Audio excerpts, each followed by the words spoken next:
Non, je ne vais pas te donner les techniques pour oublier ton ex que tu trouves sur internet ou même que tes potes peuvent te donner, comme change-toi les idées, sors, rencontre du monde, prends soin de toi. Parce que déjà tu peux les trouver partout et surtout parce que ça ne fonctionne pas. Bien sûr que ça fait du bien de faire tout ça et que ça fait partie du processus de deuil. Mais ce n'est pas ce qui va te permettre de passer à autre chose, de faire vraiment le deuil de ta relation. Je ne vais pas non plus te dire d'aller te jeter dans les bras d'une autre personne parce que ça ne fonctionne pas non plus. Ça fonctionne pour un temps, mais ce n'est pas la solution et on va voir pourquoi, parce que l'une des 3 conditions à réunir ne le sera pas si tu te jettes dans une autre relation pour oublier ton ex. Et enfin, je ne vais pas non plus te donner toutes les phases du deuil amoureux que tu trouveras très facilement partout sur internet, encore une fois. Par contre, je vais préciser une chose qui est souvent oubliée quand on parle de deuil amoureux et de ces phases, c'est que lorsqu'on a des blessures, la manière de guérir n'est jamais linéaire et le deuil amoureux ne fait pas exception à la règle. Donc lorsque tu rentres dans ces phases de deuil, dans les premières phases par exemple, on a le déni, la colère, etc. Ce ne sont pas des cases à cocher. Ok, c'est bon, j'ai été en colère. Ok, c'est bon, j'ai été dans le déni. Ok, c'est bon, j'ai négocié. Non. C'est un processus cyclique et il faut plusieurs cycles pour faire le deuil d'une histoire, le deuil d'un trauma de manière générale. Donc, après t'avoir dit tout ce que je n'allais pas faire dans cette vidéo, je vais te donner les 3 conditions à réunir pour réussir ton deuil amoureux, pour réussir à enfin passer à autre chose. Ces conditions sont nécessaires à remplir et ce qui est fou, c'est que tout le monde les connaît. Tout le monde les connaît, mais très peu de personnes passent à l'action. Et les excuses pour lesquelles on ne passe pas à l'action, c'est parce que c'est trop dur, j'y arriverai jamais, je ne pourrai pas, non ça je ne peux pas. C'est plus facile d'aller sortir se bourrer la gueule ou d'enchaîner les histoires après que de mettre en place ces 3 conditions qui vont vraiment t'aider à faire ton deuil amoureux. Et en fait, c'est comme ça dans tout ce qu'on vit. On va chercher au plus facile et c'est rarement ça qui fonctionne. Donc je t'assure que si tu respectes ces 3 conditions, tu vas réussir à oublier ton ex. Et à la fin de cette vidéo, je répondrai à 2 questions qu'on se pose souvent dans ce genre de situation. La première, c'est comment je sais que ça y est, j'ai fait vraiment le deuil de cette histoire. Et la deuxième question, c'est est-ce qu'on peut être ami avec son ex? Alors, la première de ces 3 conditions à remplir pour faire vraiment le deuil de ton ex, c'est de répondre à cette question pourquoi. Bien sûr qu'il y a le pourquoi c'est fini, mais il y a aussi le pourquoi ça a commencé, pourquoi cette histoire a existé. En fait, on cherche à donner du sens à ce qui est arrivé. Et notre cerveau, il a besoin de ça pour passer cette phase émotionnelle intense, ce raz-de-marée d'émotions pendant la rupture, et aussi pour ne pas vivre dans cette idée que cette histoire a été vaine, qu'elle n'a servi à rien, qu'elle ne nous a rien apporté, ce qui est un des pires trucs qui puisse arriver. Donc on a besoin de donner du sens à tout ça. Comment est-ce qu'on trouve les réponses à ces 2 pourquoi? Eh bien souvent on ne les trouve pas chez l'autre comme on pourrait le croire. Bien sûr que si l'autre nous a quittés, c'est intéressant de comprendre pourquoi et d'avoir sa version des faits. Mais ce qui est encore plus important, c'est de faire un travail sur soi. Alors je sais que justement, c'est ça la partie où les gens vont dire ah, trop compliqué, j'arrête, je préfère continuer à sortir tous les week-ends. Mais c'est ça en fait, c'est de faire ce travail-là, ce travail sur soi pour comprendre pourquoi cette histoire nous est arrivée, pourquoi est-ce qu'on a attiré cette personne et pourquoi ça n'a pas marché. Il y a plein d'avantages à faire ce travail d'enquête et notamment ça nous permet de reprendre notre responsabilité, notion chère à mon cœur, qui va t'aider à avoir plus confiance en toi pour la suite. Parce que quand on prend sa responsabilité, on recentre le débat en quelque sorte et ça nous aide à comprendre que nous sommes maîtres de ce qui nous arrive. Et ça nous aide à avoir évidemment plus confiance en nous. Et qui dit plus de confiance en soi, dit beaucoup plus de facilité à tourner la page. Alors c'est un travail qui est difficile, qui peut être long, mais qui est nécessaire et t'es pas obligé de le faire tout seul. Tu peux te faire accompagner. D'ailleurs, si tu veux réserver ta consultation gratuite, c'est dans la description de cette vidéo.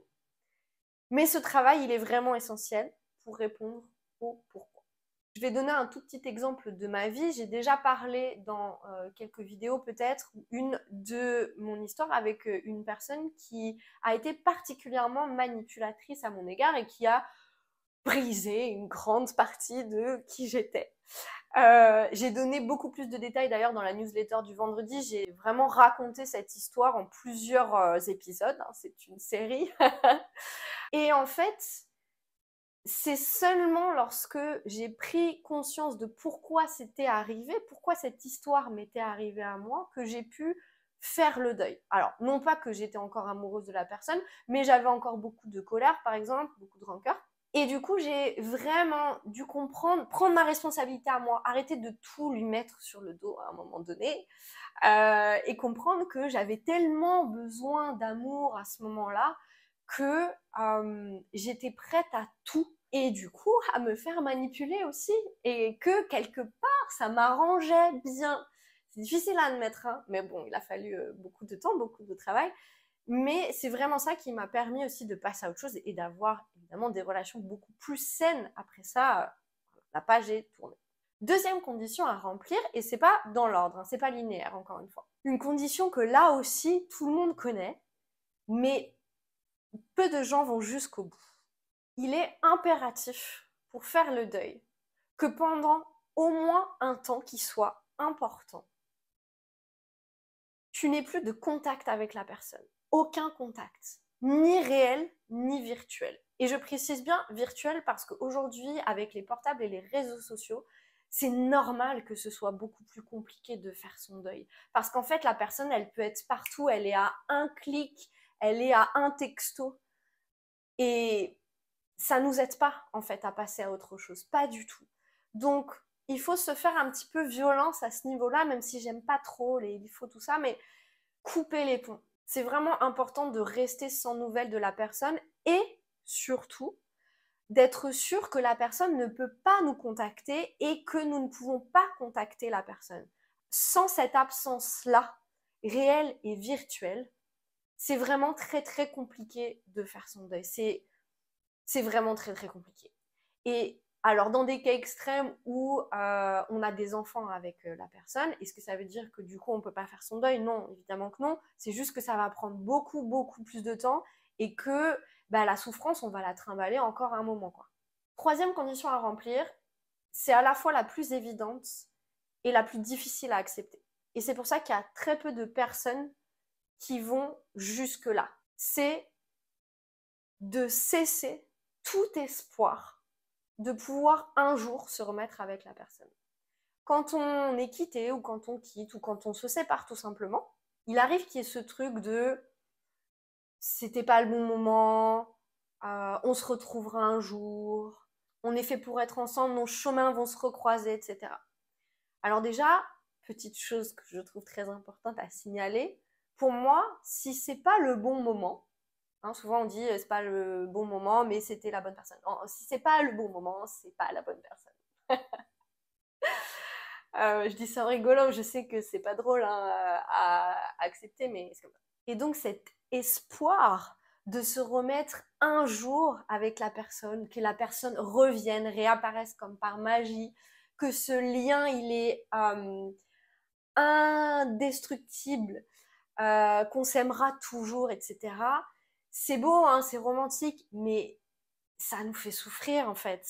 Et ça alimente une souffrance qui, pour le coup, pourrait être évitée, donc qui en fait est inutile.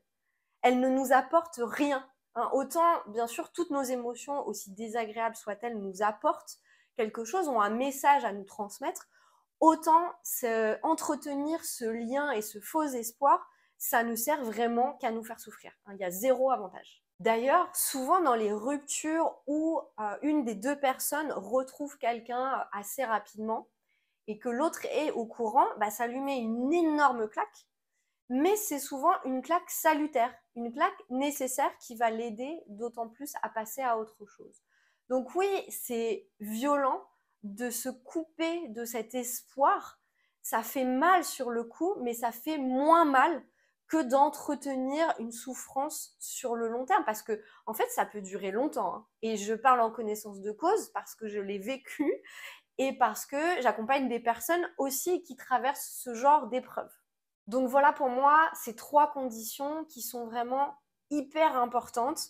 Tu vois, c'est des trucs que tout le monde connaît, tu sais qu'en soi il faut faire ça, mais il y a très peu de personnes finalement qui arrivent à réunir ces 3 conditions et qui arrivent à vivre du coup un deuil amoureux. Alors je dirais pas sereinement, parce que bien sûr que c'est compliqué, mais qui passe plus vite à autre chose. Plus on va résister, plus ça va être compliqué.